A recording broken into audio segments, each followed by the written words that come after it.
Bonjour les amis turfistes et bienvenue sur la chaîne YouTube Nico Quintet Prono. On se dirige dans le centre de la France cette fois-ci pour un beau quintet quand même. On a les chevaux qu'on connaît ce mercredi 20 septembre à Feurs. On n'aura pas malheureusement la très grande course avec Happy Valley, Orsi Dream notamment, mais bon, on va se contenter de ça sur un hippodrome qui avait accueilli à l'époque Bold Eagle. Ça avait été une grande fête populaire. Bon, abonnez-vous, vous êtes extrêmement nombreux à me faire confiance, donc un pouce bleu pour de la visibilité à la chaîne, et bientôt on passera à une autre version de cette chaîne. À très bientôt. Là je vous livre donc les conditions de course, donc on a des chevaux qui n'ont pas gagné 160 000 euros au premier poteau et 272 000 euros au deuxième échelon. Ils sont 8 sur un hippodrome qui est corde à gauche, qui peut permettre à la fois aux chevaux de tête d'aller au bout, mais qui laisse sa chance à ceux des 25 mètres de revenir, de refaire leur handicap initial, même si moi il y a peu d'écart en gain entre le premier échelon et le deuxième échelon, donc j'ai trouvé que c'était quand même dur pour des chevaux qui ont 230, 220, 210 000 de rendre 25 mètres à des chevaux qui ont 150 000 euros. Donc j'ai fait la part belle plutôt aux chevaux du premier échelon, tout du moins dans les premières places. On va éliminer le 7 et le 11 pour cette course-là. Et voici le début de mon pronostic. Alors moi, en jeu gagnant, je suis parti du 2, Harry de Sassy. Il reste sur 6 victoires en 9 courses, dont 5 sur l'herbe. Mais il est capable de très bien faire sur les parcours en cendré, en pozzolan, sable, puisqu'il a 11 sur 16 sur ce type de revêtement. Plaqué des antérieurs, déféré des postérieurs, il est à 4 sur 4, 7 sur 8 en entente avec François Lagadec. Sur les parcours de tenue, il est à 20 sur 24 dans les 5 premiers, record de 13,6 sur les parcours de tenue, corde à gauche 84% de réussite, tous les feux sont au vert pour une très très belle performance de Harry de Sassy. On y va, belle confiance là, 4 sur 5. Ensuite on y va avec le 6, mon gros outsider, le 6, Forever Darian. Il sera peut-être pas autant outsider que ça parce qu'on a Nivar qui a la drive, mais il est ferré. Mais c'est ok pour lui. Il est capable de trotter près des 1,13 sur les parcours de tenue. Bien caché par Francky, la main froide. Il va en surprendre plus d'un s'il est très près de la tête à l'entrée de la ligne droite. Attention à cet ongre-là. Ensuite, on y va avec le 3, Eradatou. Je reste, comme je vous ai dit, sur mon premier échelon. Depuis août 2022, il n'est sorti 5 fois des 5 premiers en 21 courses. Ça fait 76% de réussite. Plaqué des intérieurs, déféré des postérieurs, c'est ok. Corde à gauche, c'est ok. Avec Nicolas Hench, c'est un beau tandem. Ils sont à 7 sur 8 dans les 5 premiers. C'est une bonne place possible parce que son chrono est perfectible. 1,14 seulement. J'aurais pu le mettre un petit peu plus bas, c'est vrai. Ensuite, le 14, mon premier cheval du deuxième échelon, Flic à Julerie. C'est le choix de Jean-Paul Gauvin.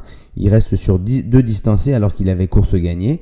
C'est un cheval qui a été arrêté d'octobre 2022 à juin 2023. Depuis, il a fini 3e et ces 2 dernières courses où il était premier quasiment distancé. Hormis 15 distancements et 3 fois non placé, il s'est toujours classé dans les 3 premiers, dont 22 victoires en 48 courses. Donc il faut le retenir très très haut dans vos jeux, avec un chrono de 13,3. Il n'a pas de marge par rapport au moins aux 2 premiers, mais il doit finir dans le quartet. Après le 4, Floralis Datou. Deuxième petite surprise, là on l'annonce à 15-20 contre 1, avec Moustique à la drive. Floralis Datou, c'était pas forcément un objectif puisqu'il court à 6 jours, en étant 6e et 7e, on peut dire qu'il est en baisse de forme. Je pense pas parce que là il est remis dans une configuration où il va être mieux en étant seulement plaqué. C'est une femelle d'ailleurs, elle a souffert un peu des pieds sur ses 2 derniers parcours, ce qui explique un peu ses semi-contre-performances. Elle a des chronos de 1,13 à Vincennes, 1,13,6 à Vincennes sur les parcours de longue haleine et de 12,4 à Mêlée du Maine sur les parcours de longue haleine, mais Mêlée du Maine c'est un peu comme Caen, une piste très rapide. Donc on y va, beau tandem avec Anthony Barrier, 4 sur 4. Ensuite on enchaîne avec au 25 mètres Falco du Doigt. Je voulais pas le mettre et puis je me suis rendu compte que c'est un cheval de corde à droite, mais il vient très bien faire à l'aval corde à gauche. Là, c'est au 25 mètres, ça va être un peu plus dur. Mais par contre, sur les parcours de tenue, il est capable de trotter un peu moins de 1,13. Ça lui donne une très belle chance. Corde à gauche, il réussit quand même 9 fois sur 18, même s'il a très très peu couru, comme je vous disais. Mais Tony Le Belair ne fait pas le voyage pour rien. Allons-y. Ah, il est dans le même camion qu'Aritsassi, donc tous les deux seront placés. Allez, on y va. Le 10 Ekmoulvro, c'est un cheval qui est gentil, qui fait toutes ses courses, qui adore Feur. Il est à 3 sur 4 ici, c'est un placé potentiel. 13-8 comme chrono à Feur. Il va se placer dans le quintet, voire mieux s'il y a un peu de défaillance. Et enfin, on va terminer par la deuxième à Tougovin Eden Julery, qui est déféré des 4. C'est 65% de réussite dans les 5 premiers. Et c'est dans ces conditions qu'il a eu 12 victoires quand même en 40 courses. Il a une réduction kilométrique sur les parcours de tenue d'environ 14. Donc ça ne peut pas lui permettre d'aller guère plus haut dans les ambitions, je pense, pour moi. Ensuite, regret en cas de non partant, le 8, Give Me Cash. On ne peut pas tous les mettre, mais l'engagement est vraiment pas bon quand même, à 210 000 pour rendre 25 mètres. Il a pourtant une très très bonne ligne ici le 4 septembre derrière Djembé d'Argère qui répète, mais j'ai pas pu lui faire une place et j'ai trouvé qu'il pouvait être un peu fautif et je trouvais qu'il n'y a pas de revanche possible sur le 10 Ekmoulvro que je mets à peine pas très haut dans mon pronostic, malgré un chrono de 13-2 sur les parcours de tenue.